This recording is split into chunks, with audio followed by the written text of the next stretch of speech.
Good morning, everyone. Thank you so much for being here at our second Parents and Teachers as Education Co-Navigators Conference. I am Dr. Kimberly Mayfield, Dean of the School of Education and Vice President for External Relations and Strategic Partnerships at Holy Names University. I'd like to take a moment to introduce you to Brad Henry, wave Brad, who manages operations for the School of Education. Without Brad, this conference would not have been possible. Thank you, Brad, for everything and being on deck with me today. I know everyone has gotten lots of correspondence from Brad, and that's just his magnificence on display. The School of Ed offers the following programs. We have 3 credential programs, multiple subjects, single subjects, education and education specialist mild moderate. We also offer a certificate and master's degree in educational therapy, in addition to a bilingual authorization in Spanish and 2 master's degrees in education. There is an acute teacher shortage. So if you know anyone who is interested in becoming a teacher, please send them our way. Brad will put some emails in the chat that you can share with any prospective educators that you may know of. This year, we've planned an exciting conference for you. We bring parents and teachers together because we know that the partnership between parents and teachers is critical to the academic success of the students they share. Each navigates and guides students through their educational experience in meaningful ways. The guiding questions for the conference this year are as follows. How are schools welcoming students back to face-to-face brick and mortar schools after a year of distance learning? And what can parents and teachers do to support a smooth transition? In what ways are schools addressing what some have called learning loss and others have called unfinished learning as students return to school in new grades with various skill levels that might have been exacerbated by a year in distance learning? And finally, in what ways is daily attendance being incentivized by a local community-based organization, and how can parents and teachers support their efforts? The conference consists of several conversations, panels, and breakout sessions. So we will have the welcome by me. So you are all welcomed to this event this year. Next, we'll have a music activity by our director of the master's degree in music with an emphasis in Kodai training, Director Marie Hennessy, and an alumna of that program, Linnell Martin. After that activity, we'll have a conversation with Dr. Naisha DeWitt, who is the Executive Director of Oakland Natives Give Back. Followed by that, we'll have this amazing, you don't want to miss principals panel with Dr. Ruth Mathis Bissell, Roma Groves, and Cynthia Bagby. Following that panel, we'll have a conversation with 2 special education leaders, Hillary Krissinger from Rascott Day School, which is at Holy Names University, and from the Director of Secondary Special Ed from the West Contra Costa Unified School District, Sonia Neely Johnson. There'll be a 30-minute break for lunch, and then we have brought back grade level breakout sessions. There'll be 2, one for elementary, and the second one will be a combination of middle and high school. And we'll round the day out with a conversation with Whitney Dwyer, who is an Oakland Unified School District Teacher of the Year for the 2021 academic year. who is now an administrator, and Robin Wilkes, who was a middle school math teacher, and she is now an administrator. So we'll be dialoguing with them about some of their thoughts now having these two roles. And we will end definitely by 2 o'clock. So for the parents and teachers, you definitely want to be present for the 1:30 conversation, because immediately after that, we will have a raffle for 2 Visa cards. That one will go to a parent and one will go to a teacher. So you need to be present to receive your Visa gift card.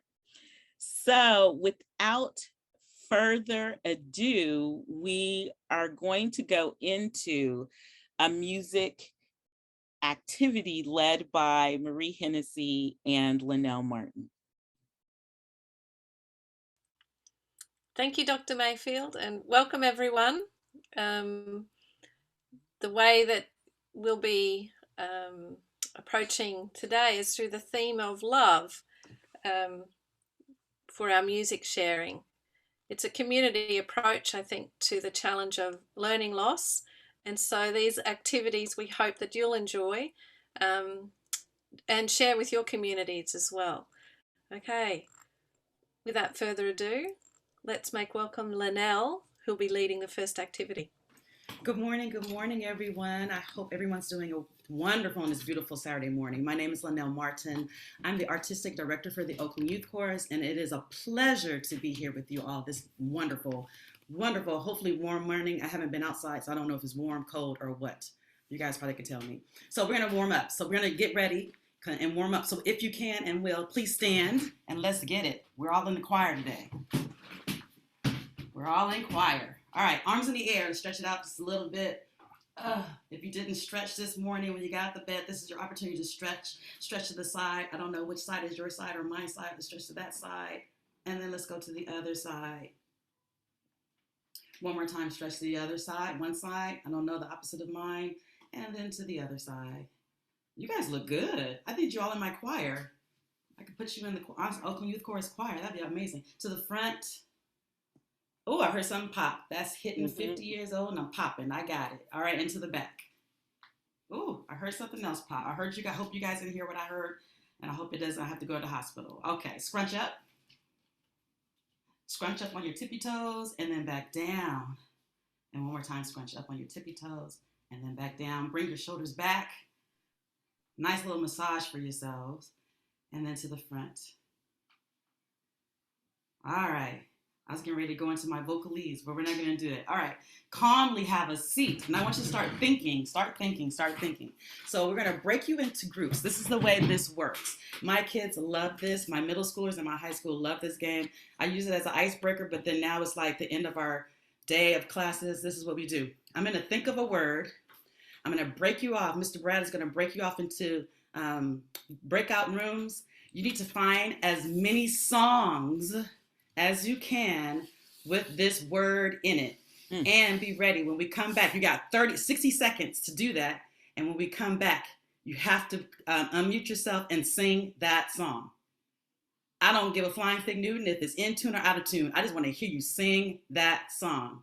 All right? So here is the word. Are you ready? Get your Jeopardy music. Do, do, do, do, in your head.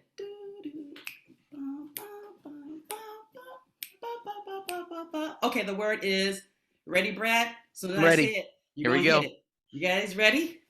Anticipation in the air. And the word is love. All the songs you can do. Love. Go for it. Oh, I see some smiles. Some people are ready for the challenge. I love it. Yes, yes.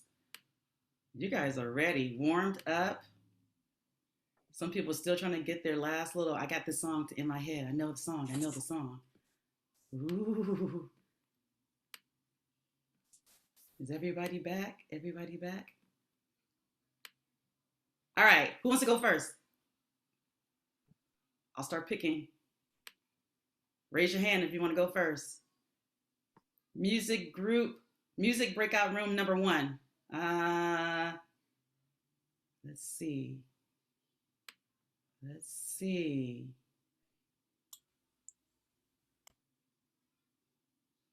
Adriana, okay, go for it, Ms. Harrison.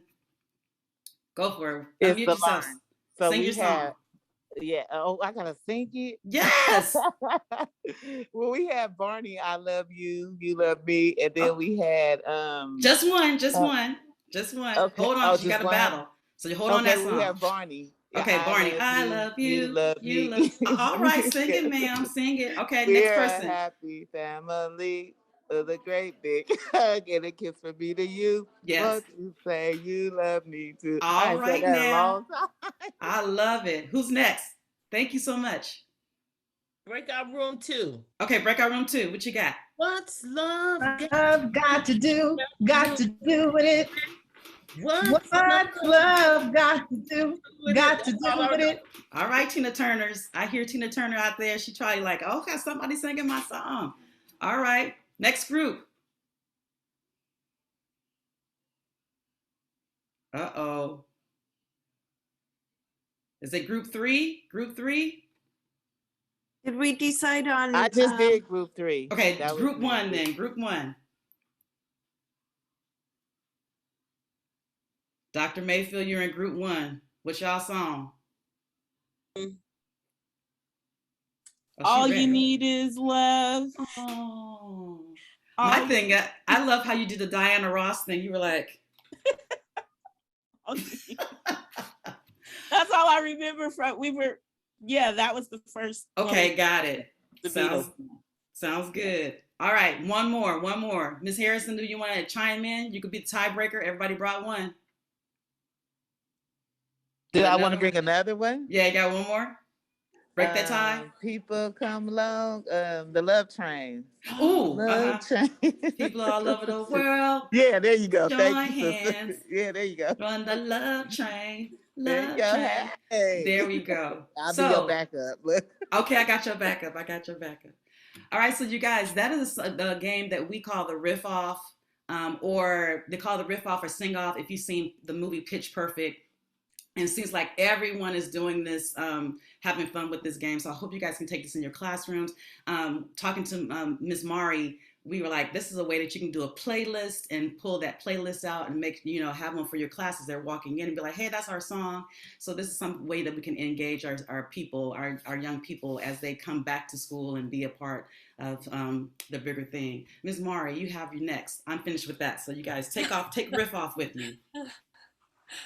Thank you, Linnell. That was so much fun. Yeah. Everybody unmute. Give Linnell a squeal. Love that.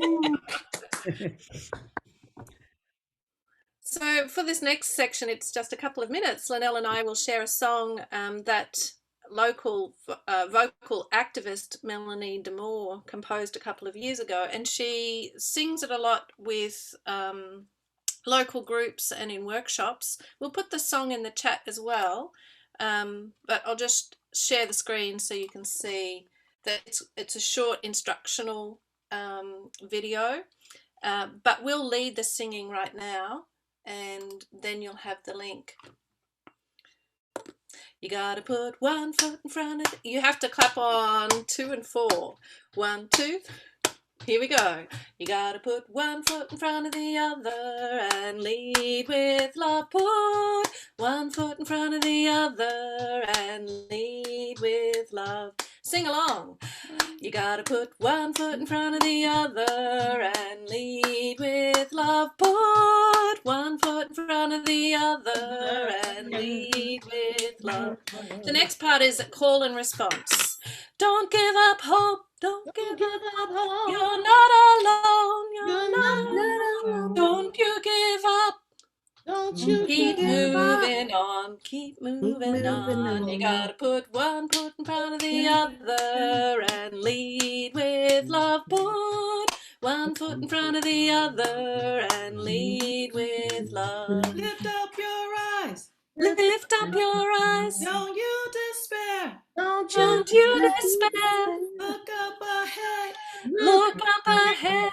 The path is there. The path is there. You gotta put Gotta one put foot in the other and lead with with love. love. Oh, gotta put One one foot foot in front of the other and And lead with. lead with love.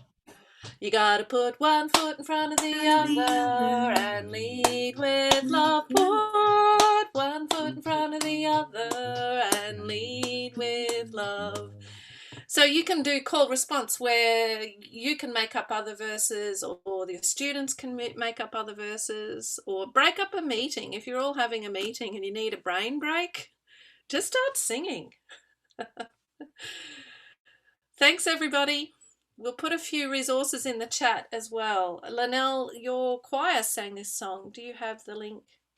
Oh, we didn't sing Yeah. this one. We did the One Love, but that's okay. Oh, but if you One guys Love. can, do get on oaklandyouthchorus.com or .org, or you can get on our YouTube or Facebook page. You can find concerts there. So Yeah, thank you guys One so Love. much. Yeah, One Love is also a book. And then there's this other one, I Love You. There are other storybooks that have this sort of theme of just being together, and we hope that these resources are useful to you. Thanks, everyone. Thank you. Thank you. Love musicians who are right on the dot. All right, thank you so much.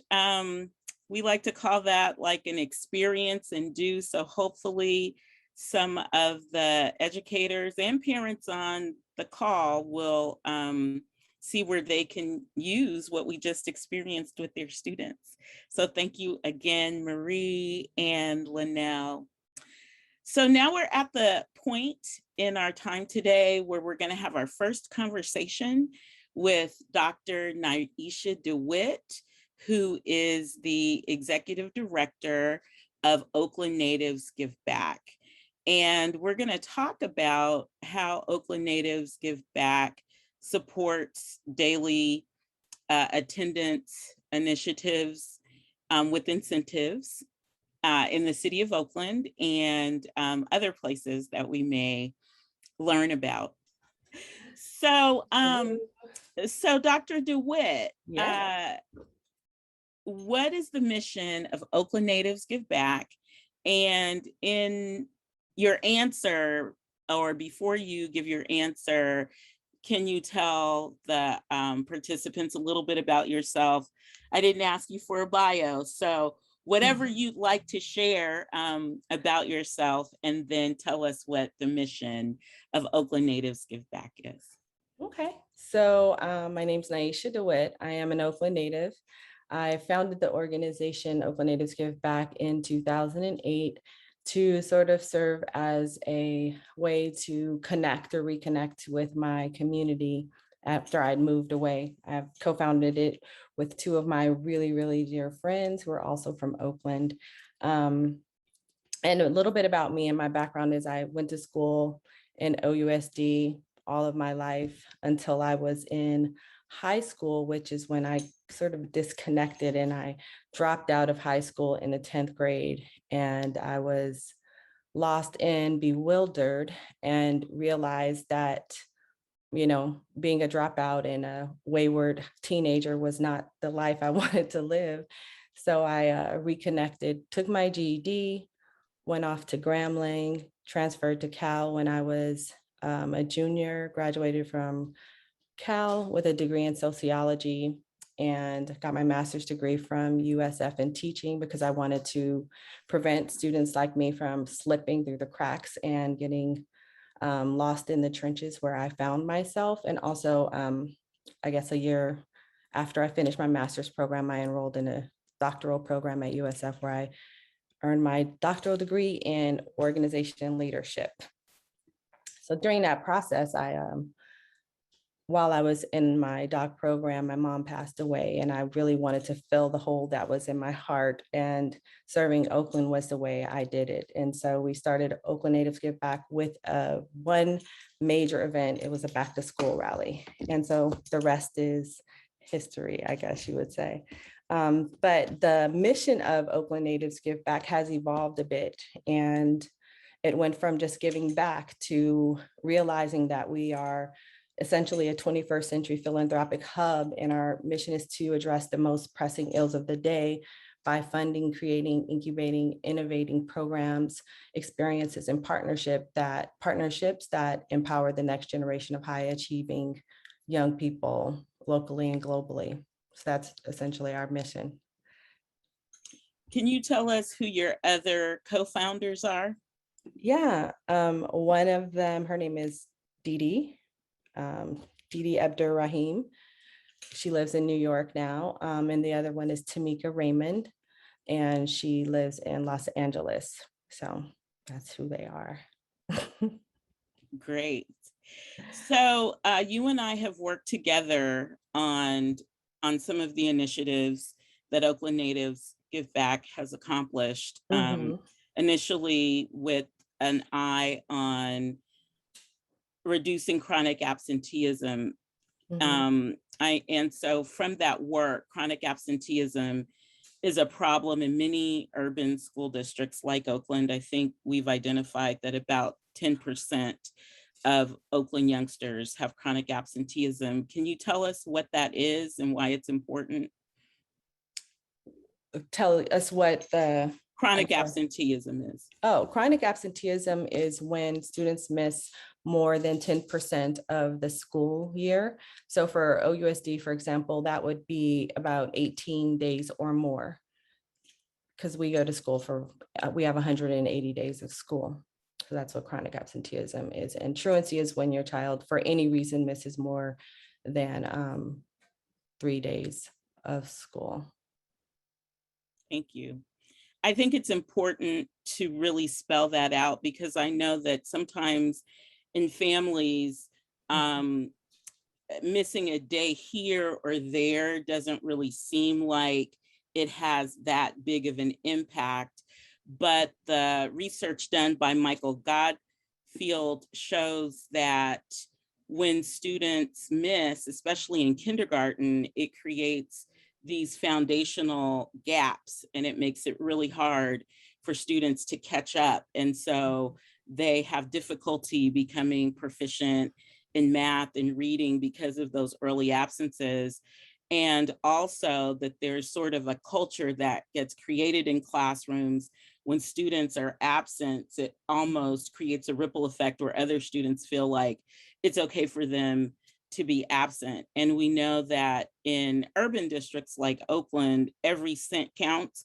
And so when there's conversations around budgetary shortfalls, one thing that parents can do very easily is make sure their kids go to school every day. And that really helps the district recover funds. We don't want kids to come to school if they're sick, but we know that in families, sometimes when one student is sick, the mom or dad just says, okay, nobody's going to school. So can you tell us, and this is your moment, you've got a good 9 or 10 minutes to tell us how Oakland Natives Give Back incentivizes and supports daily attendance. Okay, sure. So when we founded Oakland Natives Give Back in 2008, our approach to increasing daily attendance has always been to minimize the barriers that prevent parents from sending their children to school on the first day of school prepared and ready for success. So we also incentivize daily attendance throughout the school year by providing cash grants to students, and we also do capacity building and fund initiatives that are site-based at select schools in Oakland Unified School District. So our Attend and Achieve Back to School rally is basically a huge celebration that occurs at City Hall. And we host age-appropriate workshops for students and their parents, and families can also receive information from the various community resource tables that are in attendance at the event. We also, at the end of the event, which is really big, we provide backpacks and school supplies, shoes, bus passes, and haircuts, and lots of other little things that students need to feel prepared for over about 1,000 to 1,500 students on that day. So it's a huge event. About 2,000 students and their families are there, and it's just a way to kick off the school year. During the school year, which was new for us in 2015, we decided to create another incentive where it's called the Everyday Counts Attendance Challenge, and we offer $500 cash grants to students who attend school and they have like near perfect attendance. So that's about 95% attendance rates. If they miss one day of school or less every month, they can receive this $500 cash grant. And at this point, we're offering 10 to 20 students an opportunity to win every single month. So if you are not registered, or if your students aren't registered for the Everyday Counts Attendance Challenge, please make sure that they do. And I'll leave the link in the chat as soon as I'm done with this part. But we have another effort that it's all of our attendance work is basically under one umbrella, and it's called the Attendance Learning Institute. And we also call that ALLY. And through ALLY, we have provided more than $300,000 in funding, and also offered capacity building and professional development support to about 20 elementary school, middle schools, and high schools, so that they can utilize very site-specific attendance plans to increase their daily attendance. So I would say in a nutshell that our incentive efforts are not necessarily just focused on the student or giving grants or giving away school supplies, but we also want to help the schools enhance their own capacity to increase their attendance and to see a path forward to keep fighting to have those successes at their school sites. Can you talk about the bonus days that are part of Everyday Counts? Absolutely. And I'm in the chat, I just put the Everyday Counts Attendance Challenge where you or your students in your classes can sign up. The bonus days are important because we all know if you're a school teacher or even if you're a parent that there are certain days that are traditionally where there are absences on a normal basis, like maybe after a holiday or right before spring break, or after after snow week or ski week or whatever you call it. So those are called dip days. And on dip days, it's like really a pattern and a trend that we can look at the data, and it shows us exactly how to pinpoint those days or those periods of time. And we offer maybe $50 to $100 to individual students who are participating in our programs for attending school on those days. So the bonus days are important because it sort of like keeps them moving throughout the month and not just having to wait, and they have more immediate gratification. We think that incentives motivate people. You know what I mean? It's just the way we are. And some folks have pushed back on us, this, Kimberly, where they're like, why do you pay kids to do something they should do anyway? Well, we all know that that's just not real life. And some of the issues that we confront when it comes to attendance are more poverty related than we're willing to admit. And so sometimes just adding that little boost or that bonus or giving them resources that they need to attend school or a little bit of motivation helps. It goes a long way. Thank you. Yeah, sure. Can you talk briefly about the efforts that Oakland natives did this school year to get high schoolers in their seats on the first day? Well, you know what, this year we focused on high school students because we realized that there's only so much that a parent can do. And this is just real life talk. Because when I dropped out of high school, I was in high school, and there was only so much my mother could do to get me to go to school once she was off to work. So we've been working really hard to try to identify the high schools that have the highest chronic absenteeism and get out there and help them sign up for our programs, because we realize that they can get $500 and it means a lot to them. And we also, like right before the school year started, we did a massive campaign to raise awareness that school started on August 9th, because who knew school started way before Labor Day? You know what I mean? And so it was just a change, and we had to really spread the word, and we enjoyed it. And we also gave away backpacks and school supplies and made sure we found lots of high school students who were in our network and our membership, to make sure that they had the supplies they needed to be successful. Thank you, Dr. DeWitt. I think there was a Welcome. shout out to some of the great work from Principal Groves. Oh, thank you so much, Principal Groves. Yes, Thank you. yes. Thank you, Yeah. Principal Groves. All right, well, we have one more minute. Is there anything you would like to share that you haven't said? I want to say to the parents, some of you, I don't know how many of you had the experience that I had when I was in high school, where I was just disconnected and disenchanted with the education process. I just want to say that re-engaging in education and realizing how much it really saved my life.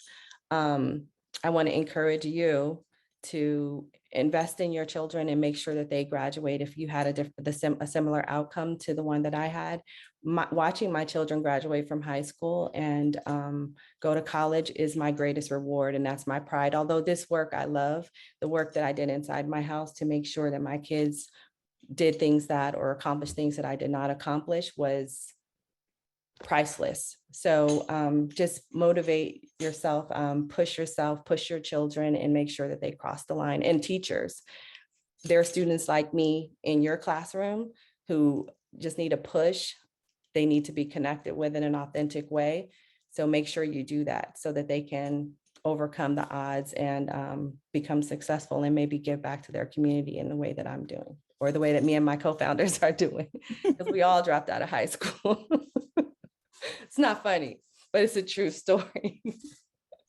Well, and the postscript and what the hope is that you and your two co-founders have completed programs. Dee Dee is an attorney. Yeah. And Tamika Raymond is an internationally known personality. So yeah, there's a reward at the end of the rainbow. It is. We just have to hang in there with us. Hang in there with them. All right, well, let's give Dr. DeWitt some love in the chat. Thank you so much for being with us today, and have a magnificent Saturday. Thank you so much. We are now going to move into a conversation with three principals that we have who have joined us today. Cynthia Bagby from Redwood Heights Elementary School in Oakland, Dr. Ruth Bissell from San Francisco Day School, which is our private school representative, and Roma Groves Waters, who is the principal of Martin Luther King Elementary School in Oakland. So I have a couple of questions that I'm going to ask you. I really am interested in how site administrators have set the tone for the return to school. So what I'd like for you to do is introduce yourselves, tell us your name of your school, a little bit about your school, and how you prepared for the shelter in place, and then what you did to prepare for this upcoming school year. And I'm really interested in knowing if your teachers asked for anything different, if your parents asked for different things. Just give us some insight into what that process was like. And we will start with, I kind of mapped this out. Okay, we'll go, the order for this will be Principal Groves, then Principal Bagby, and then Dr. Bissell. Okay. All right. Hi, everybody. I am Roma Groves Waters, principal of Martin Luther King Elementary School. This is my 13th year as the principal in the West Oakland community. and at my school. And so I've seen a lot of changes happen within the West Oakland community. Martin Luther King was erected in 1971 and under the leadership of Dr. Marcus Foster, the first Black superintendent of Oakland Unified. And when Dr. King was assassinated in 1968, he said he wanted to have a memorial for Dr. King in Oakland. And that memorial is the instruction of Martin Luther King Elementary School. And so, and during that time, the school was a reading demonstration school. It was a K-3 where everybody came to see the school, and had their kids there. Speeding it up, the school now is a preschool to 5th grade. And so we offer classes in every range of for kids to learn. The school is now predominantly African-American with 60% of the students African-American, which is a rarity in Oakland. It's only maybe 5 to 8 schools in Oakland that have a percentage of that many African-American students. Secondly, we have a strong veteran teacher force at the school where a lot of teachers have stayed and they've been there more than 10 years. We have a large special education population where we have 7 special education classes where we really support the kids from moderate, counseling enriched, and moderate classes. Okay, we have about 360 students at the school currently now, and we have 22 classroom teachers, not including the TSA, STIPSA that help make the school what it is today. Okay, let's see, what else can I say? We also have a large population of Yemenian students from Yemen, and that makes a big difference for the school, and it's changed the culture in that now we're going to be offering cultural heritage and language classes for our Arabic speaking students and all students. That's going to be starting this year. How did we make it through sheltered in place? Wow. That was a major hit for everyone in the country, but especially for our kids in a socially economic disadvantaged area where families don't have access to a lot of resources. Just in the community and where West Oakland is, we just got a grocery store, which is called Community Store, and there's one called Mandela, but it's still not like Safeway or Lucky's or places where, has abundance of different foods within the community where they can reach, or a bank. So it's a lot of things that the parents don't get in the community we serve. So we have to provide those opportunities for them. And we do that because we have a community manager, and we have also a case manager, and we have a list of partnerships that partner with our school to help us to provide those things for the children. Well, during the shelter in place, we were fortunate because that in December of 2019, every 3rd through 5th grader was given by Kaiser a laptop. So that helped us tremendously, because when March came, March 2020, when we were like, wait a minute, there's no, kids don't have laptops, kids don't have this, it was just a big deal for the school district to provide that opportunity for children. We already had like more than half of the school that had computers, so that helped us. What was the disadvantage is a lot of people didn't know, including the parents, how to get onto Zoom or how to really navigate that, that process to help their kids succeed in this manner. A lot of people lost their jobs because they had jobs where the companies or the businesses just shut down because the parents couldn't work anymore. So it just caused a lot of fear and anxiety for parents that caused students to lose a lot of learning loss during that time frame. Let me know when it's time, Dr. Mayfield. Okay, and so about 2 more minutes. 2 more, perfect. Okay, so what I also want to just add to it, what we did was the shelter in place taught Martin Luther King Elementary School community to stick together. We also was able to get all the parents' emails, and now we communicate more than ever. Like, we got the right emails now. They respond back, and text messaging more, and our communication with parents did tighten up.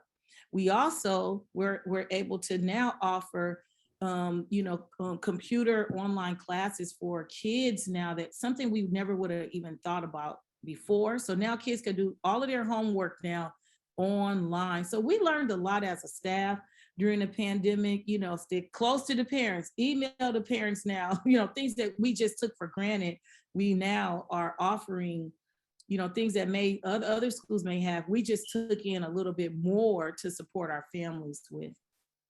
Thank you. Welcome. Good to see my fellow principals. Yeah, we're well, back. Yeah, I want to say hello, Roma.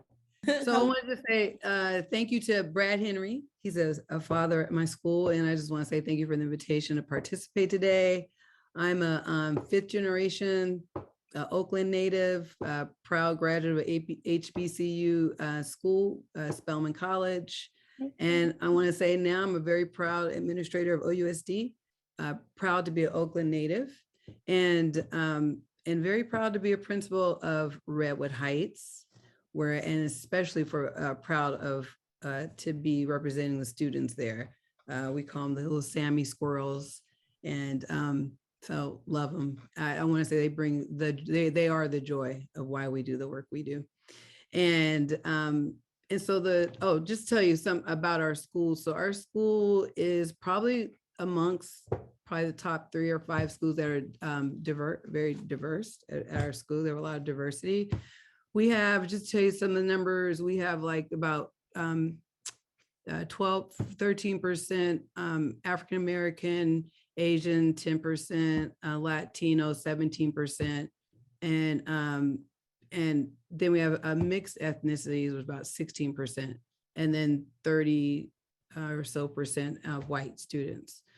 And people always, I just want to say at my school, people always, when they come to some of our tours, they always want to know how much of the people live within their enrollment area. And so about 41% of our students live in the neighborhood, and then about 50 or so percent live outside. And so there's so much I want to say even more about my school. I just want to say we're an arts integration school, and we have art, we have music, we have a garden program.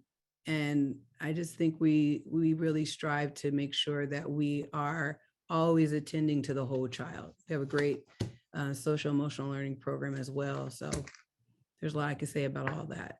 When you ask the question about how we dealt with the return, last year, my biggest thing was, first, I really thought about what do I need to do to ensure that my teachers show up to work, and how do I make sure they show up to work for my kids? That's just the bottom line. It's like, okay, the kids are very resilient, but what do I do to make sure? So my big thing, I did my own little research around burnout, because I wanted to make sure my teachers weren't burnt out. So I started with that. Just how can I keep them intrinsically motivated and tied into their passion for teaching during one of the most trying times. And I want to say, as a joke amongst a few of I call them principal friends of mine, like every year we go, oh man, last year, and then next year, then we had the pandemic, right? So that's been a serious challenge.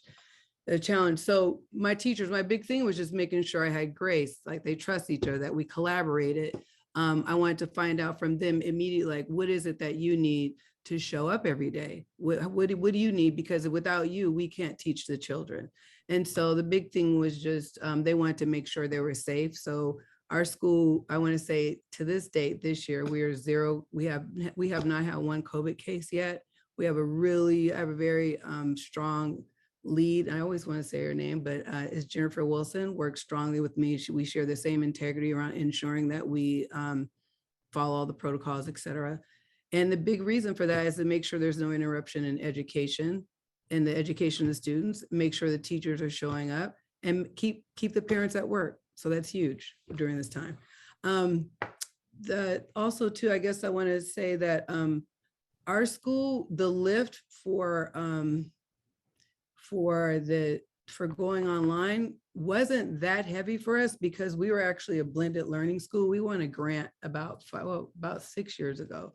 And with that grant, it was a large grant, our school was awarded. So we actually had one-on-one technology for students. Prior to that, we were already comfortable with online programs, et cetera. But still, it was a lift. I mean, to teach consistently like that online. And then I was just so impressed with how my teachers showed up, really tried their best, try to make it as engaging as possible last year. But we kept our art program going. We had our library, kids still showed up to library, kids showed up to art online. So we're just trying to keep it as interesting as possible for the kids. But did I answer your question for that piece? I want to make sure I'm consistent.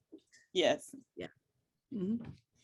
And then for this academic year, were there any special considerations to make the return smooth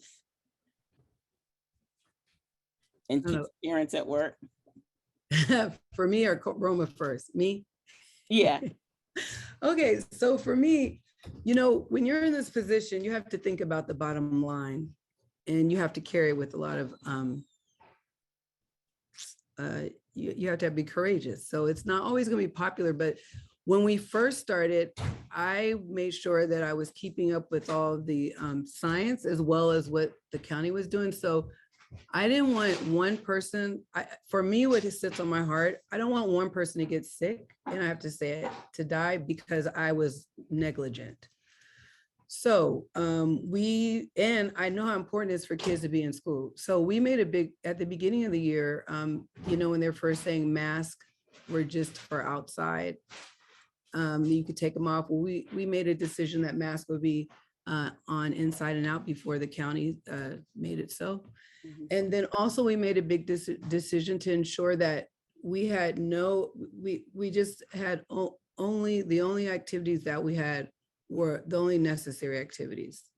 Okay, so parents aren't allowed to come on campus. No extra adults can come on campus right now. The whole thing is just to protect all the layers. So that's the big thing. And then I want to say that piece about just, I guess, just really ensuring that people show up, kids show up, and that kids show up. But I could get more into the academic piece, but that's the biggest thing. I just wanted to make sure that we're on a good roll now. Teachers are happy in the building. Kids are showing up. The kids are, I don't know, I'm sure Roma feels the same way, and I'm sure Dr. Bissell, but the kids look so happy on campus. They are learning. I mean, there's more we can say. I just want to say this piece. They are learning how to be physically in the building with each other. You know, we have little kindergartners that are play fighting with everybody. We have to like talk to them about, that's developmentally appropriate, of course. We have, you know, kids just learning how to be social again, how to problem solve, but they're playing, they just look happy. And I could get more into academics, but I want to let other people talk, but that's it for me. Keeping people in the building. Thank you so much. Oh, wait, no interruptions. Dr. Bissell. Hi, everybody. Thank you for having me here. Roman and I grew up together. So we went to high school together. So I know her for many, many years. And very similar, I am the principal middle school director for San Francisco Day School. We're a K-8 school. There's approximately 415 students that attend our school. I have about 189 of those students, 5th through 8th grade. Independent school, we are pretty diverse. We have almost 40% of our student population is on some type of tuition assistance. So it's not where it's all affluent families and the representation of the population in the Bay Area. So we have quite a few students from different ethnic groups, different types of families.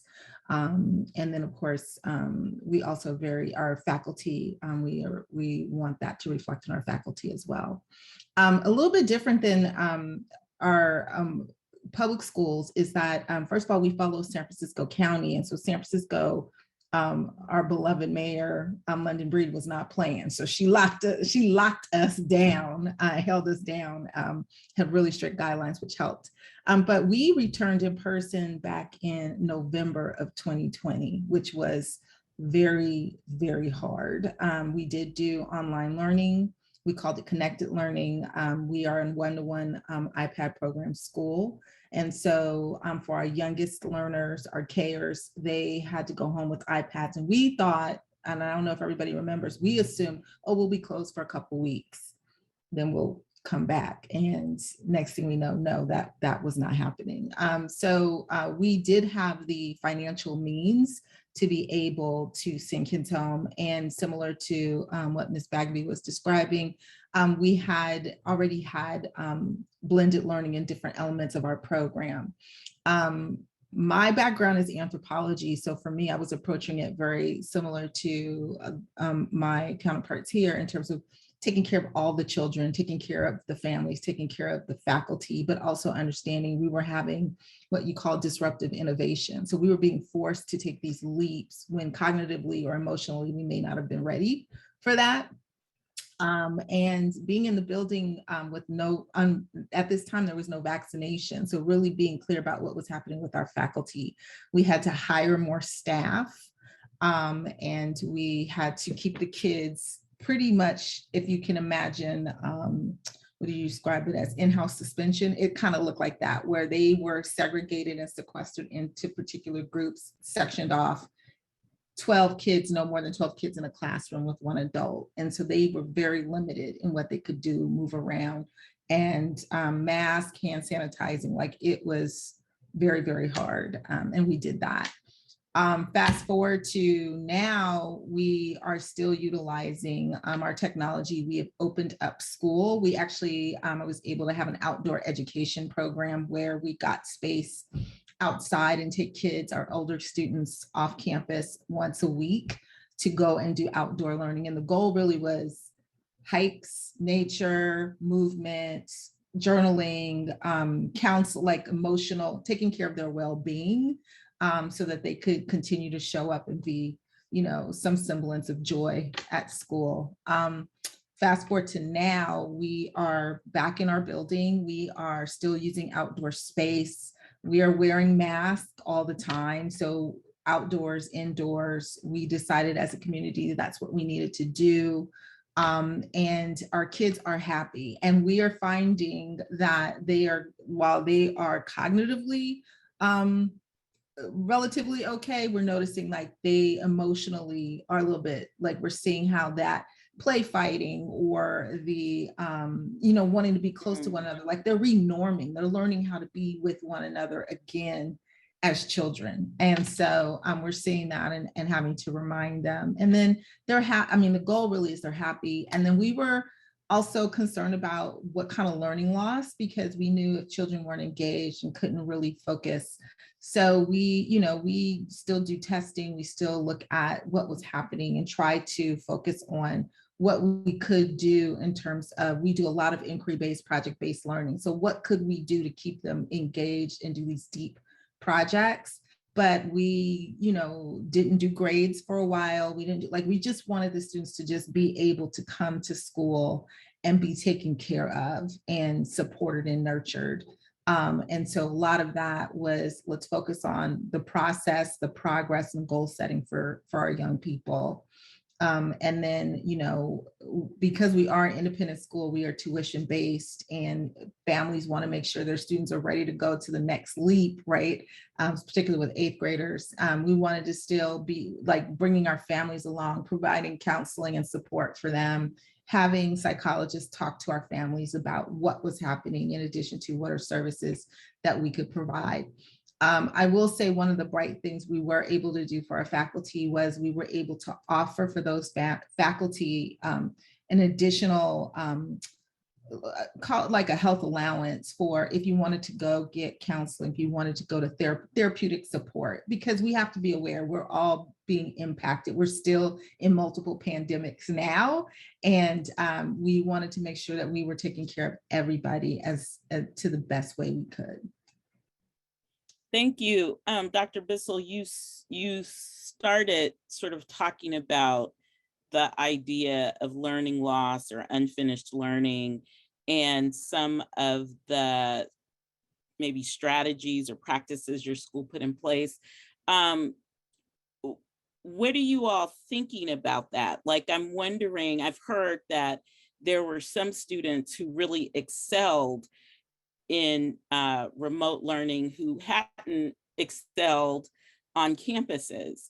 And I'd like to know a little bit more about that, if those were some experiences you all saw in your population? And if is the case, like, how are you addressing those learning needs for those students who kind of found their groove virtually, and now they are back on campus? And whoever would like to chime in can. I can be real quick. We have learning specialists and at across our grades, and so they check in with students anyway. We definitely saw that where we had students who really were like, I love this being online. So we are using that. Also, how can we integrate that for students? In addition to, we were very concerned about students who seem to be struggling, right? Online and in person with what was happening. And so we do, the relationship piece is huge. And we do advisory. So making sure that the adults are checking in with all the students. So we do have that connection for adults with children. And that's something that we just know every child. I cannot stress that enough, to know every child in your community and know their families. So that when things are going on, just like Ms. Groves was talking about, Ms. Groves Waters, I have to remember to say that, in terms of connecting, we don't wait for something to happen. We want to be proactive, and then also reaching out to families and children when we see they're missing or something's not right. There's an adult getting in their business, trying to find out what's going on with that child. So I'm gonna pass it over to my colleagues here. Roma, did you want to chime in? Oh, no, just to say, yeah, we have specialized people at the campus. We've hired, especially now since we did receive ESSER funds from the state and the federal government to support families specifically on making sure that their kids get to school and that they have resources. A lot of parents lost a lot during this pandemic, which is not over. Let me just say, the pandemic is not over. And so during this time, people had to move, but they still wanted to be at the school. So there's still, the transportation issues, if I'm answering a question correctly. I'm just thinking of the resources we had to do in addition to helping parents really help their kids thrive, is putting a support person they could talk to and trust. We have like a community bilingual liaison and a case manager and a community manager. That's solely what they're doing now, is just focusing on families, because a lot of families they've lost as well as their children. The children lost their education, but the families has lost their resources. So we needed those supports in place to help them feel comfortable about coming back to school. And we've had COVID cases at our school. We've had it. It's just inevitable. We just couldn't avoid it. But our school is a testing site where they test. The nurses come on Tuesdays and Thursdays and they test kids, not just kids, but the community. And during this time, people walking around with anxiety. We don't have parents on campus either. They understand us. You want to go back to the online learning, or you want your kids in school? So they're like, okay, we'll see you at the door. So we've done those precautions, but it's still like, wow, this is not over. But the thing about all of this is, despite the pandemic, the kids are happy. They're so happy to be back. Even my kids that cut up and that have discipline issues, don't send me home. All right, Ms. Bagley, go ahead. Yeah. Well, just a couple things. First is that, of course, always thinking about the whole child and just the wellness of the human being. So first, we definitely have a program on our school. We have something called Hugs, Helping Us Grow Strong. It's been there for years before I was there. So it's been probably about 20 something years. It's coordinated with OUSD. And like I said, she's now my community school manager, Jennifer Wilson. And that's there to address, we have interns who they run groups, they see students individually who have some higher needs than others. We also, our social emotional learning programs are, I want to say art and music, because we do some things with that, not just typical art, lessons, but just also to support kids. Something we're doing right now between 8:40 and 9 o'clock. We're putting this together where kids can come into the art room. Those kids who may want to build a relationship with their teacher, or they just need some time, will come in there. And then we use something called Toolbox. We have restorative justice at our school, as well as something, we use Caring School Community at our school as well. And one of the key things I asked my teachers to do this year, I read the book Flourish over this summer. And so for me, I was like, how do we keep our mental health high and positive? So 3 things. We focus on what is going well. That's what we ask the kids and the adults. Mistakes are opportunities to grow and learn. And what am I grateful for? So we want to keep all that going. We want to keep our minds elevated. And then we're lucky, like she said, with ESSER funds, we have, I don't have as much help as other schools, but I was able to get an additional teacher on special assignment. And because I don't have a lot of support with extra teachers as some schools have, first of all, I'm always building up, we have excellent teachers building up their, just their expertise. But this year with COVID slide, I have another teacher on special assignment. So one is focused on K through 2, one is focused on 3rd through 5th, and they're running groups, academic groups to accelerate the learning. And so that piece, it seems like it's going to be working. I want to say it's all hands on deck. So high instruction, OUSD, I appreciate this year they've shifted to doing more assessments, which I think is really important. So we know exactly where kids are all the time. We're focused on small group instruction and just the extra support we have from the new person in our building. And yeah, just making sure we're checking in with the kids consistently with our social emotional learning programs. And that's going to continue all year. So that's it.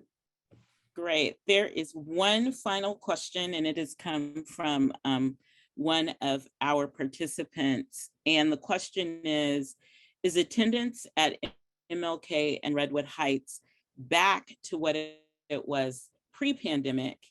And are you noticing that families are choosing to keep their children at home because of fear of COVID? I'll just say real quick, and then I'll let Roma go after me, but yes, mine is pretty much back to where it was. And my enrollment is maybe like 10 or 20 off, but yes, for my school. Okay. Yeah. I have high enrollment. I mean, not many children are absent in my school. And I have a little bit of the opposite. A lot of so I made my enrollment projections because families were so glad to be back. So we made over our enrollment projections from every year they give us an enrollment number and we exceeded it. So that was good. However, because we've had some COVID cases and you let the community know through, I let them know as per the district protocols we've had a lot of absences with staff and with and with children. Like some staff, one week we had 10 staff out, but I made it work. However, it just was like, wow, because of different circumstances, some spouses had COVID, whatever. It was just things that they could not control. And I have enough support staff where we figured it out, like to make sure no kid lost the learning. That's our goal. So we had a teacher. I had moved up some para-educators. I said, this is your opportunity to be some teachers today. I said, thank God for those extra funds. I was able to pay them premium pay to make sure that they taught. I had 2 paras teaching classes. They did a marvelous job too. But to say our attendance is not as good because of the COVID issues, and then 2 classes having to quarantine during this time, modified quarantine. Some parents was like, they have the option to keep their kids at home or at school. So they have a special attendance code for that. Yep. And then I'm interested to hear what my fellow colleague and sister, Dr. Ruth, has to say about it too from San Francisco, because I want to know, are those kids, is the COVID cases high there too? Are they missing? Because I know for my community, when one family is member sick in the house, they all stay home. The parents like, I'm not going to drop that one out, even though they want to come to school. Everybody's staying home. But then with COVID, if one family member has it, they all have to stay, even if they did negative. San Francisco County, we can do a modified quarantine, and we have had cases of COVID, particularly in our populations that are not vaccinated yet, so 12 and under, right? I mean, under 12 years old. So we've had a couple cases. We have where, so as of 2 weeks ago, we had one of our grade levels was online learning. We call it connected learning. So even how you frame it just is important. And then the other group was able to come into school, but they couldn't do any extracurricular activities. I want to also say that we are able to provide childcare, right, for working families. That is really, really important. So our numbers are good, but we did have some attrition because this was also a time where people were moving. Families were leaving to go back home to wherever home was, or they were having life choices, or people had jobs relocated or lost jobs, right? So we experienced that as well. Just because we're in an independent school doesn't mean we're protected from that. And then in terms of we do see people staying home. We stress if you're sick, stay home, yeah. right? And we do have families that are like, we want our kid to be in school. They need to be, and we're like, we will take care of them. It's more important that they stay home. But we've seen that where if there's one child, the other child, and we encourage that. That's okay. We will take care of them academically, but we want them to be well, but not to the extent where it's impacted our bottom line yet. But we're monitoring that. It's really important that we have a vibrant curriculum.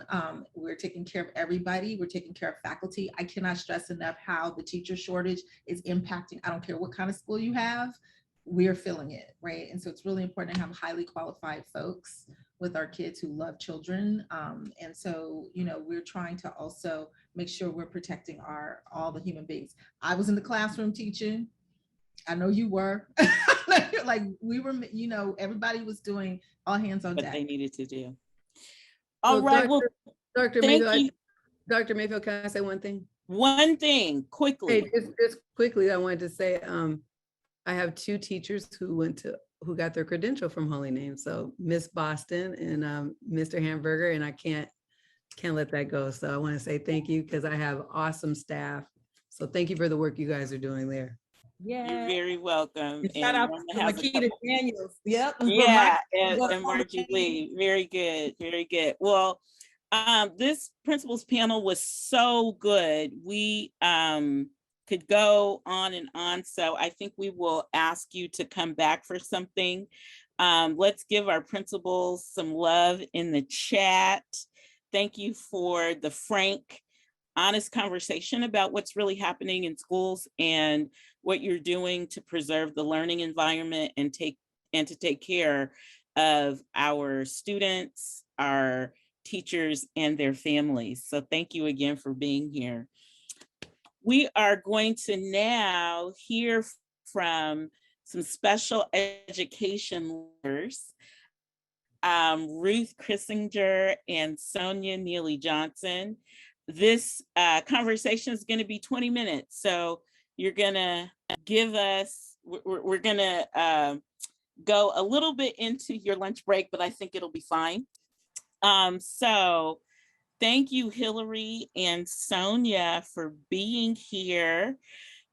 Every teacher who teaches in public school will have students who receive special education services. And so I thought it was really important to hear from special ed leaders about how you have, how you and your districts or your schools have prepared or were prepared for shelter in place, and what considerations you had for returning to school, and any sort of models of education that you can share with us would be really important. So I'd like to do the similar thing with having you introduce yourselves, tell us where you work, what you do, and then what happened last year and how the learning environment is being preserved for students with special needs, and any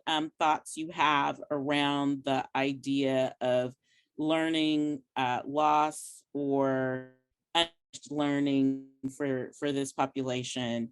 And let's start with Sonia, and then we'll go to Hillary, because Hillary has two perspectives that she can share with us.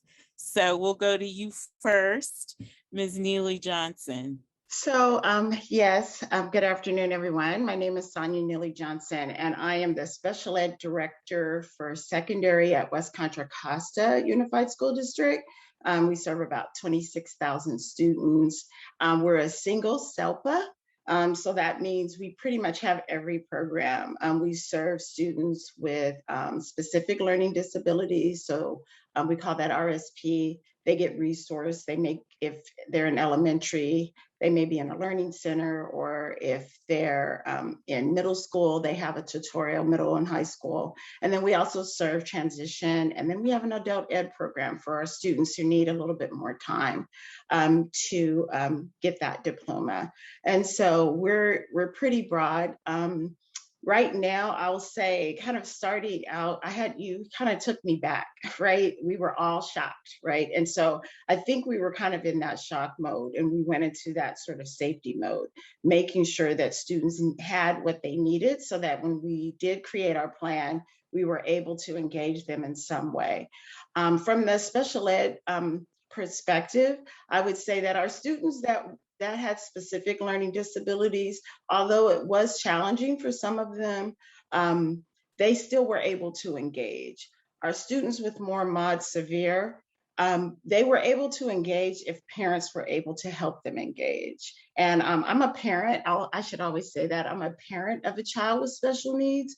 And so I understood that firsthand because I was still expected to work, but I also had to make sure my child engaged. And I'll tell you, it was a lot. I spent a lot of time just trying to figure out all the different platforms. Our district did a great job of really streamlining the platforms that we use. And so our middle and high school use Google Classroom, and our primary and upper elementary use Seesaw. And most of our curriculum, luckily, because our school district was one-to-one, we had already that access to the technology, access to the textbook. So we just needed to make sure that they had the technology. But what we found was there's a lot of discrepancies. I feel like the pandemic really did show more discrepancies that were there. So many of our communities, I'll say, because we're 5 cities, I should always say that we start with El Cerrito, Richmond, San Pablo, unincorporated El Sobrani, Pinole, and then Hercules. And so what we found is in our Richmond and San Pablo communities, although the students had the technology that we provided, they didn't have the Wi-Fi. And so we spent a lot of time, with our school community workers calling and making sure that people had that access. I would also say too, what we discovered was that a lot of our students in some of those communities couldn't even access. So say a student did have the access, they had to start going to work. And I think I kind of heard that from the other panel. In terms of what I want to say our mod to severe, I feel like that there was a lot of regression and a lot of learning loss. And so when we were able to open up in the spring, and I taught for 7 weeks, very good. Everyone should always teach, even if you're at the central office level, even if you go back a couple of weeks. But what it did is it gave me an idea of what was really needed. And so we had a soft opening in the spring where we taught 3 days a week with our students. And I was really able, me and the other director, to put in some strong protocols to keep our students safe. If a student is mod to severe, they weren't really just open to wearing masks, right? That was something that we had to teach. And so really giving our teachers that training on how to teach our students to wear masks, right? That was a big, big deal. But also to just the protocols around keeping everyone safe. So we had 3 paraprofessionals in every class to provide that extra level of support. And then what came out of that was when we came back in the fall, is that we realized that we needed to add more time to our paras. So our paras actually now report 15 minutes before the start of school to just make sure that the classrooms are clean and ready for students. And then they stay 15 minutes after.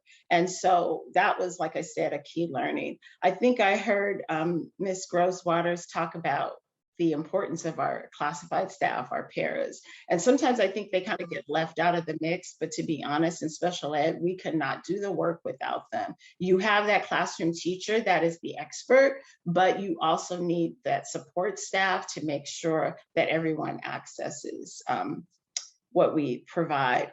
I think our students who did well during the, I want to say the distance learning, those were our students who had autism, and they did well because they were able to just really focus. But what did they miss? What they missed was the social aspect, because many of our students that have autism, they don't have problems academically, they do have problems socially.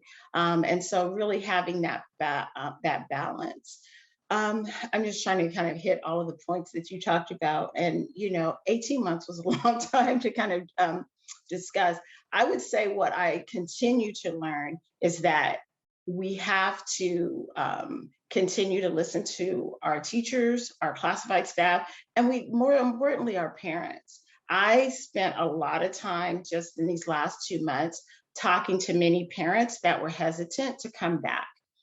Distance learning, was a comfort, but there is also a pandemic out there. And before, I'm saying pre-vaccine, people were afraid, right? And so then even though the vaccine is here, it's only for a certain age group. And so people are feeling very uncomfortable sending their children back because they're concerned about their children contracting COVID. And for some of our students that are mod severe, they have other underlying issues. My child was born a preemie, and he does have underlying issues. He is vaccinated, and I actually had to send him back to school because he was becoming depressed. He's nonverbal, but I know his behaviors. And so once I sent him back to school, I just saw a change. He is happy. He is allowing me to sit in his room and do this meeting. That's how happy he is. So he needed that social aspect. And I'll also say too, us as adults, we needed to be able to come back in and interact with our children and our families. I continue to talk to our families that are still hesitant. We have a virtual academy, but we don't have enough staff to provide that for everyone who is requesting it. And the way AB 130 is written, it is written very much for students who can work independently. It does not take into account our students that have more mod to severe needs. We really, as a district, legally cannot offer FAPE through that system. And so that is the challenge. And so, all of you on here, I do say, advocate not only at your local level, but advocate at the state level. Because when we come up with these policies, they have to think about all of our students. Because, special ed is on a spectrum, right? You have your higher functioning students, and then you have your higher need and lower functioning students. And so when they come up with policy, it can't just be one blanket way. It has to, take all of our students into consideration. And lastly, I'll just say that I feel like I learn something every day. I've learned a lot from our students too. Those that have voice, they can tell you exactly what they need, how things are working. And so I spent a lot of my time in classrooms, walking through classrooms to also hear their voice. So hopefully I said that as quickly as possible. Thank you. And if you have more specifics, please feel free to ask. Thank you. Thank you. All right. Executive Director Chrisinger. Right. So good afternoon, everyone. I'm really pleased to be here. I can't agree with you more. Ms. Neely Johnson, I actually am retired district level director from Piedmont. So I experienced all the positives and deltas that AB 130 rolled out for us as district leaders. What I'd have to say is that I can't agree with you more about how our mod severe students really did not get their learning needs met under that model. But now I'm going to fast forward to my present position, and that is that of a director of a specialized school. So Rostow is a private and also non-public school specializing in students with mild to moderate disabilities. So they all have a unique learning profile. And so last spring they came back to the school site and they cohorted in order to manage and make sure that they didn't have any exposure to COVID. As luck would have it, when the 12 and older population can get vaccinated, that has been really a help to students. But we also have younger students because it's a grade 3 through grade 8 program. And so with the mild to moderate students having to do the distance learning, and the school turned on a dime, they already had Chromebooks allocated to students, that the staff really stepped up and did a fantastic job. What we also discovered is that parents grappled because they already had been grappling with the fact that their students had learning challenges, and they had been very grateful to have them in a specialized school. When they had to go to an online learning model, then the students and the parents are once again confronted with the fact that they were going to have to need that support. So whether a student was mild to moderate or moderate to severe, a special education student needed that support in real time on the home front. And as we know, given the level of technical skill that you need to work with students with varying learning profiles, it was really hard for parents to be able to feel that they were able to support and access their students' learning. I'm going to try to be brief here because I'm looking at the time. The thing about it is that the learning loss issue, and I'm going to just directly address that, is really important. Back in March of 2020, the legal guidelines were like, put a peg in that level and those baselines for that point in time. And then as you roll forward and as the students participate in the online learning, and as you open up for assessments, you can actually see if there's been any regression in terms of the learning loss. So that was like the legal recommendation back in March in 2020. And that still was a prevailing standard throughout the 2021 school year and now rolling into the 21-22 school year. What I really see is that given that special education students are going to learn in their own, based on their learning profile at the pace that they're going to be comfortable with and able to access with, given the fact that accommodations and teaching technologies is well applied for each individual student, you're going to see varying levels of progress depending on the student's profile, whether they're mild to moderate or moderate to severe. Those students that have the benefit of someone either working directly with them, whether they're of either end of the spectrum, made better progress. But that's not realistic. Parents had to work. Sometimes parents have learning issues themselves and cannot really be there to support their student. So back when I'm going to switch gears now. Back when I was a district director, I recognized this issue. So I actually brought staff in to work on site with students starting in September of 2020. So they would actually work one-on-one with really specialized students who were not making any progress. So I actually brought students in for one-to-one sessions with students so that they could continue their progress and not fall behind. So that happened starting in September of 2020, and that rolled forward for the rest of that school year. What happened at Roscoe is they were equally with the cohorting and the direct work, they were working intensively with students, even though it was online, and weren't able to work with them person to person until April of that year. So it was clearly recognized among a lot of my colleagues, that worked in other districts, that there were populations of students that really needed more intensive one-on-one work. So that's why there was development of what they call pods, where students were coming into pods and accessing their learning that way. So there is a population of special education students that actually did return to campuses prior to everybody else because they were not making progress. So that was a clear way to address that issue. In terms of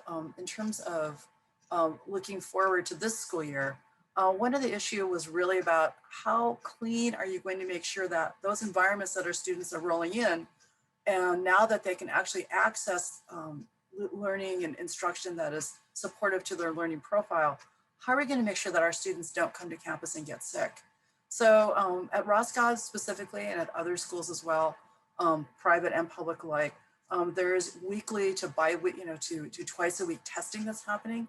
Specifically at Roscoe, we test every Tuesday afternoon, and we're doing the PCR test, not the saliva one, the nasal test, so that we're actually able to stay on top of any kind of potential COVID exposure.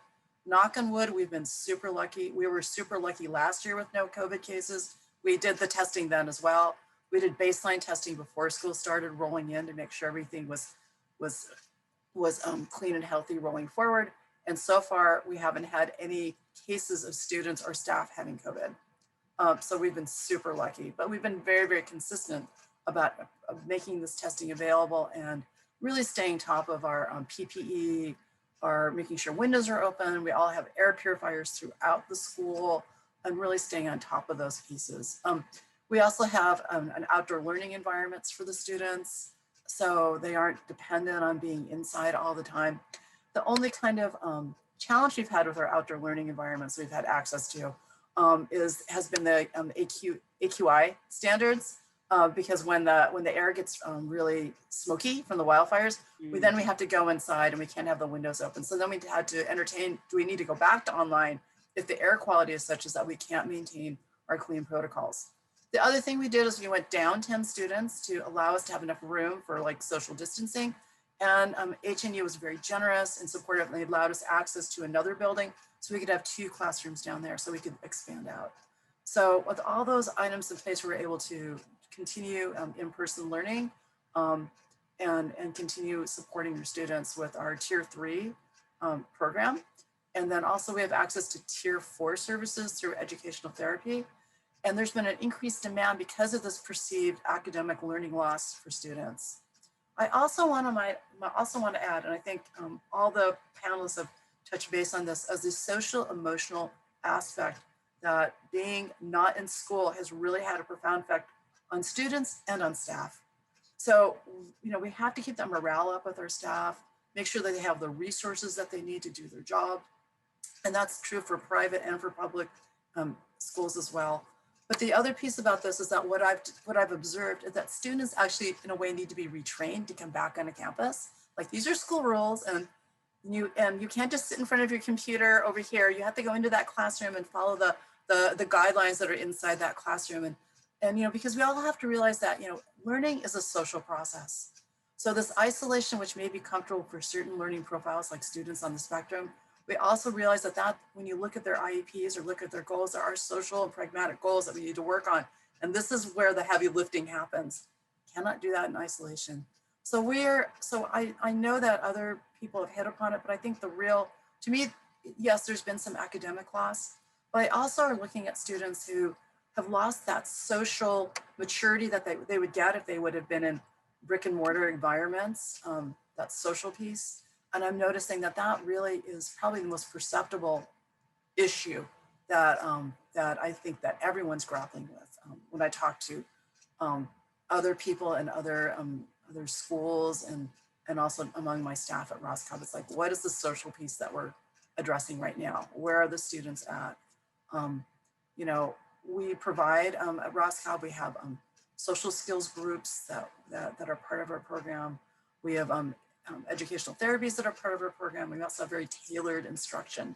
But I think that social piece is really and truly going to have a long time ripple effect, because you actually have students that may be in 6th grade, but they really present themselves as younger, and they're not your typical 6th graders, because they lost that year and a half being exposed. And if we think about our own children when they were in school, it's like, well, the kids are doing this, I think I want to match their behaviors, and they lost that whole piece. So I think it's been a very interesting and challenging almost 2 years now to be a special educator, and in the sense that not only did our students have challenges in typical school environments, but being in isolation and then having another transition back has been particularly challenging for students that have any kind of learning difference, whether it be mild, moderate, or severe.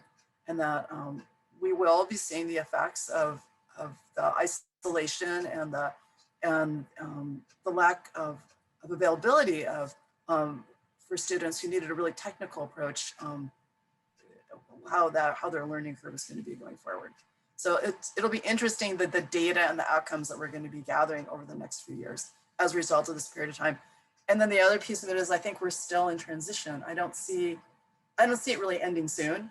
I think it's just going to go from one phase to the other. And I think that masks are going to be around for a while. And yes, not all students can wear masks because of their challenges. But yes, I think that we continue to develop and research and look at how this period of history is affecting our students. Thank you for this opportunity to talk, and very nice to meet all of you on this conference. Thank you so much, Hillary and Sonia. All right, we have had a great day today talking with people who represent different parts of the academic experience. And we're going to close out by having a conversation with two teachers who are now administrators. And I think they have an interesting and unique perspective. So we have Whitney, can you say out loud how to say your last name? Dwyer. Dwyer, that's what I thought. Okay, we have Whitney Dwyer, who was named one of 3 Oakland Teachers of the Year for the 2021 academic year. Is that right? Yes, that is correct. That is correct. And you were at Met West. Are you still there? No, I was at Midwest High School for 14 years, and I'm currently an assistant principal at Dublin High School. At Dublin High School. Okay. Okay. Great. And Robin, you were a middle school math teacher at Sacred Heart Atherton, and now you are... I am Associate Director of Mission and Culture at Sacred Heart Atherton. And Whitney, I read your article about the nightmares of the Zoom boxes, and it was great. Very good. Thank you. Thank you. Good. So what I'd like to know from both of you are things like, how did you experience teaching remotely when you were a teacher? What were some things you did to maintain the rigor for your students? And now as an administrator, like, what are some things that you're noticing and recommendations that you have for teachers and parents now that you're seeing, you have 2 different perspectives to draw on? And why don't we start with Whitney and then go to Robin? And you can tell us a little bit about your work environment, like what is Dublin High like, and how is it different than Met West? And when it gets to you, Robin, I know that you taught for many years in Oakland, and you can talk about some differences in learning environment between your Oakland experience and your Atherton experience. So we'll start with you, Whitney, and then go to Robin. All right, so just a little bit about me. I'm born and raised in Oakland. I am an Oakland resident. I love Oakland. I'm town bound. What is it? Whatever, you know. And so I worked at Met West, which is an Oakland public school, for 14 years. It is based in, it's Oakland, it's public, but it's an alternative school in that it's internship based. It's super small.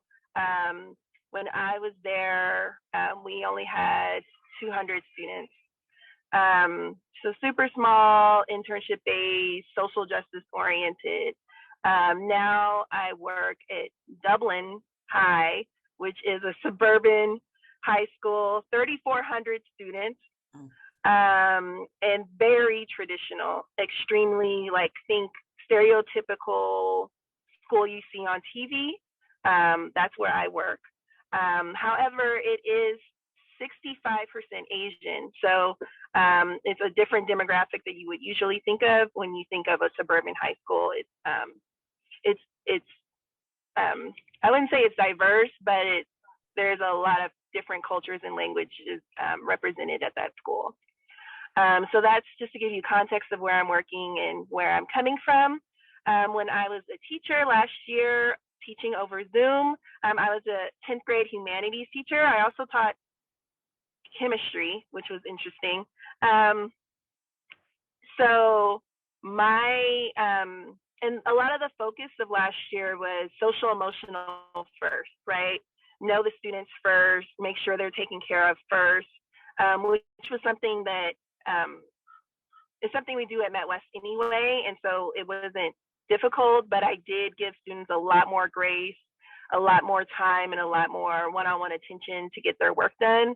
I wouldn't say that the rigor was necessarily where it would be if we were in person, just given the lack of time that we had to do direct instruction, but they still wrote essays, they still did projects. And what I found was just the support and the time to give students to complete their work was what was changed. And I actually found before distance learning, I was not very lenient when it came to due dates. I was like, I don't accept late work. I don't do this. I don't if you don't have it in, I don't do extra credit. I don't believe in extra credit, all of that. That did not change in distance learning, but I did give more extensions, more time for students to give work, more grace, and I didn't find any difference in terms of their quality of work or them turning it in or not turning in. So that was a big learning moment for me as a teacher of being like, penalizing students in terms of their grades for turning in late work doesn't actually motivate them to turn it in on time. If they need the time, they need the time, and to give them and allow them that time. As we are transitioning back, we are 100% in person. What I'm noticing in Oakland and in Dublin, the theme was restorative start. We're going to have a restorative start to the school year, restorative.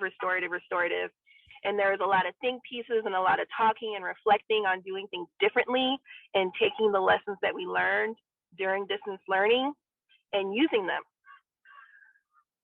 And in Dublin, we're struggling because what it really seems like is restorative start meant restore things to the way they were before COVID-19. There isn't the grace, there's we're finding some teachers who are super creative over Zoom are lacking that creativity in person and things of that sort.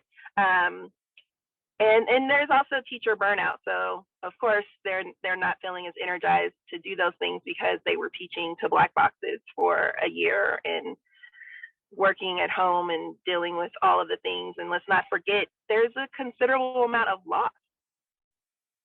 Just given the numbers of amount of people who've passed away from COVID-19, in addition to just people who, people experience loss all the time, but we have that addition of that, there's no one who hasn't been touched by the virus. And so it's a struggle to find the balance of grace, care, social, emotional focus, when people seem to or educators still seem to be kind of dedicated to restoring things back to the way they were before COVID-19. Thank you, Whitney. Robin? Hello, I'm Robin. I work at Sacred Heart Atherton, which is an affluent private school in Atherton. It's a very, I would say it's not diverse at all. My school is probably a 70% white student body. And following that with the next 25% is probably Indian and Asian, and about 5% Black and Latinx. And so with my position, it was created this year in our director position to kind of, bring in some more diversity, but also make sure that our students are not traumatized as we bring them in. It's not just a numbers thing. So I think we did really well with the pandemic and handling students being able to still grasp the concepts and things like that, but mainly it's because we had access to so many tools and technology before school and after, before the pandemic and after. Every student already had a Chromebook, every student was already connected to the internet at home, and we knew we were going to go out for the pandemic before it happened. We definitely didn't know it would be 15 months before we came back to fully in person, but we knew it was going to be a couple of weeks, and so we had already prepared. We were down maybe 2 days to give teachers, we had a technology thing on campus where our team just did different workshops for 2 days with just teachers while students were at home. And by that Monday, we were back up in virtual learning, and we had some hiccups along the way, but we never shut down school, which was great. We had lots of tools. So I think in that aspect, but I feel like what we did not take into focus when we first started that we are really learning and fixing our ways now was students as a whole person. Our biggest thing that we were focused on was learning loss. And so we were making sure that students had access to whatever materials they needed. We had office hours, we had class times, but we didn't think about students, like Whitney said, are losing their families. This is a very family members. This is a traumatizing experience. Communities are broken up, and we're thinking that as adults, we are the only ones that are going through this, but students were going through it tenfold because a big part, like I teach middle school. So a big part of our K-8 students' lives, or K through 12 really, is social. And so at a drop of a hat, everything social was taken away from our students except for social media, which we were trying to, before the pandemic, pull them away from to get more outside and interpersonal connections going on. And that was just gone. And so I think a big thing now that we are back in school 100% is finding ways that we can foster that socialization between students, because they did not snap back like we anticipated, and just going back into their friendships and going back into being able to speak to teachers and speak to adults in a way that was positive and felt like we were a community. And I think that's the biggest thing that schools across the board, whether you are affluent or you are not, are dealing with, is how can we address students as a whole, not just academically, but how are we making sure students as a whole person and families as whole people are being taken care of and addressed, and we are meeting all of their needs. Until their basic needs are being met, students can't contribute positively in the classroom. So we're going to have behavior issues, we are going to have learning gaps and things like that. But once they feel comfortable and they feel acclimated to our environment on campus, then we can start addressing those systematic things that are going on as far, and those academic things. So both of you taught in Oakland, and now you're working in some other environments. Are there things that you are seeing in your new environments that are dealt with in different ways than how they were addressed in Oakland? And so I'll go to you first, Robin. In some of the conversations we've had, you've said things like, at Sacred Heart, if a student can't sit in their seat, they get a seat for them that they can sit in. And so it's things like that that I'm trying to elicit. Yes, it's very different. I have been at my school, this is my 3rd school year. I came mid-year, so this is starting my 2nd year there. But I've kicked a student out of my classroom once, and just one time. And that was because he called his class, we were in the middle of a quiz game and there was Krispy Kremes on the line, and he called some people stupid very loudly because he was upset that he was not in the top 5 to get a Krispy Kreme. And other than that, I've never kicked a student out, and I thought it was just amazing. And I've mentioned it many times to Kimberly or Dr. Mayfield, because if students they can't sit in their seat, they're just ADHD or just hyper students in general, we find a way for them. We have balls that they can put under their feet. We have this balls that they can sit on. We have the bands underneath the desks. And so when we find problems that students are running into to why they are having so many disciplinary issues in class, the first thing is like, how can we solve this in a way that the student feels successful in the classroom, which is a very different approach. In OUSD, I would have teachers consistently every day saying, if you can't sit down in the classroom, you won't be in my classroom, and kicking them out. And then you find out your student, by the time you get a phone call home, hasn't been in class for 70% of the time for the week, because they keep getting up every time the teacher turns their head. Why? And so I love that my school addresses the why in these issues and focuses on the root problem, so we don't have these issues and we can get back to the academics. Thank you. Whitney, any things that you've noticed? Yeah. This is pretty much all I reflect on my rides home. But I have a different experience given that Met West was an alternative ed school. We were super social emotionally oriented. And so I'm seeing a bit of the inverse of what's happening is that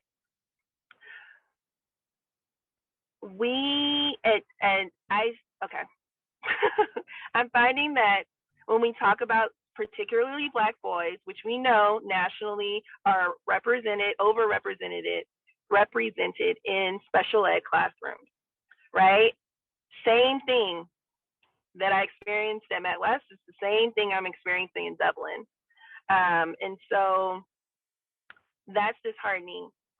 I also find that given the predominant culture at Dublin, teachers do not know or are used to having to do actual classroom management.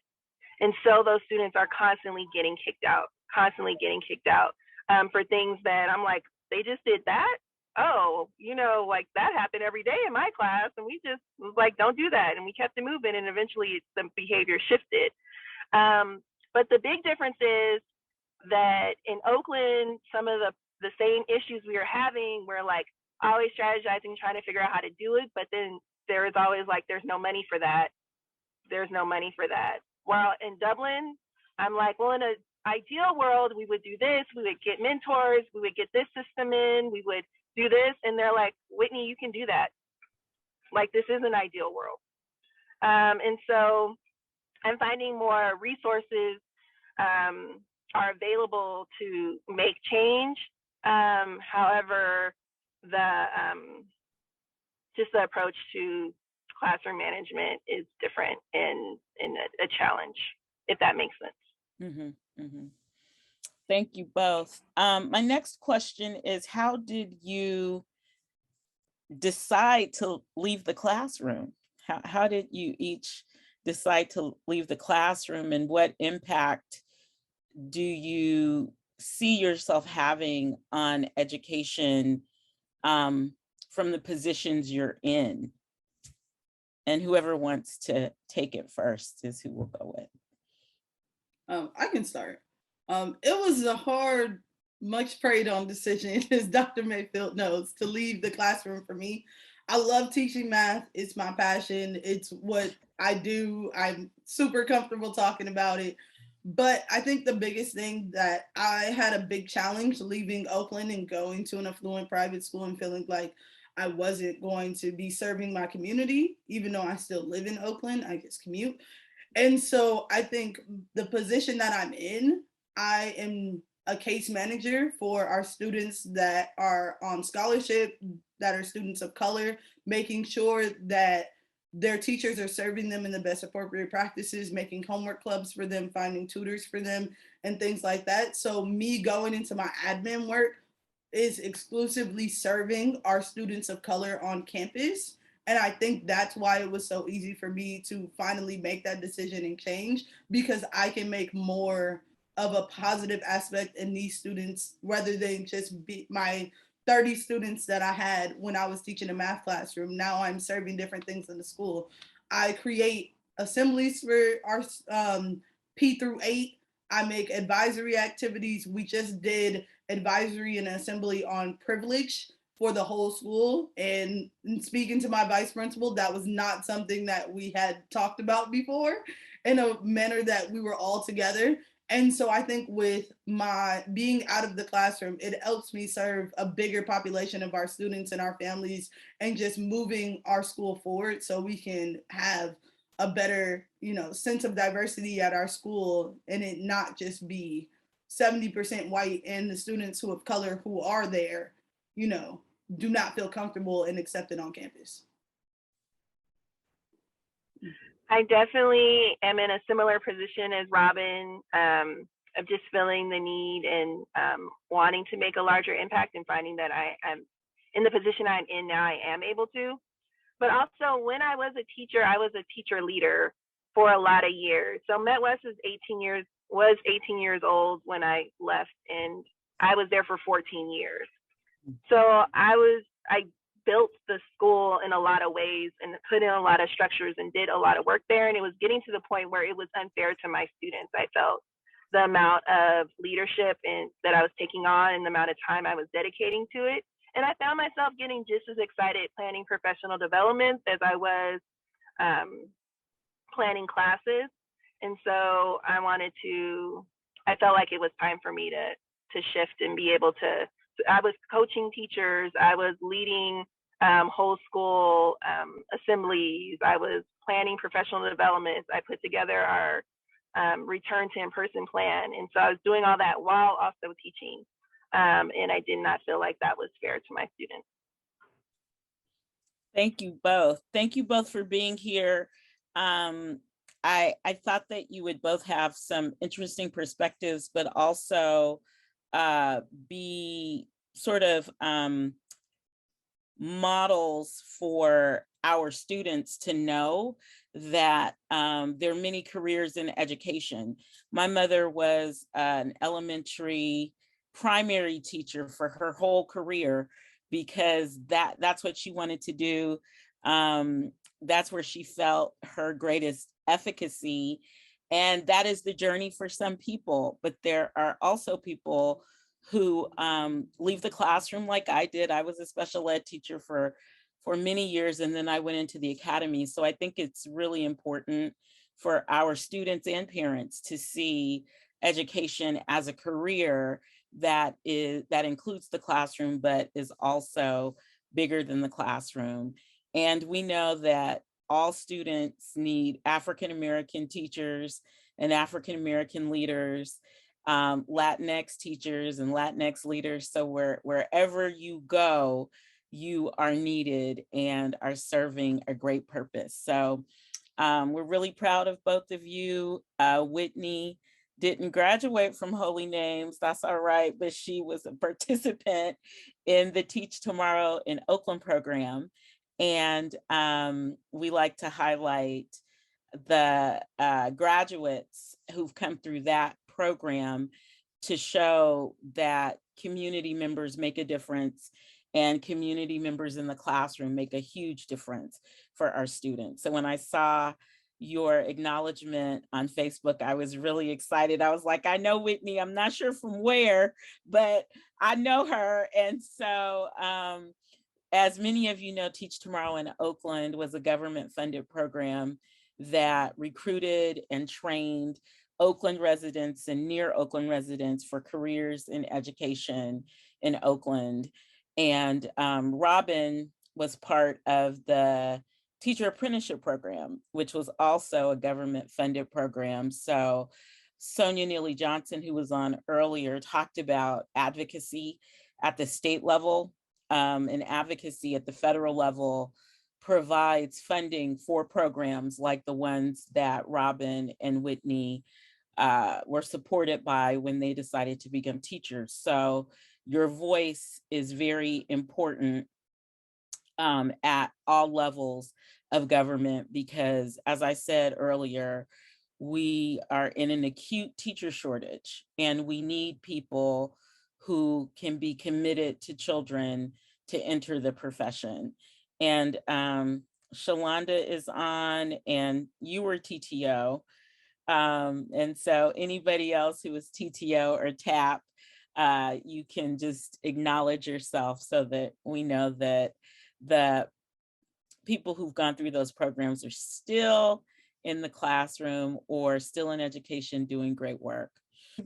Thank you, everyone. We'll see you soon. And we know that you will be champions for our third Parents and Teachers as Education Co-Navigators Conference, which will happen in August of 2022.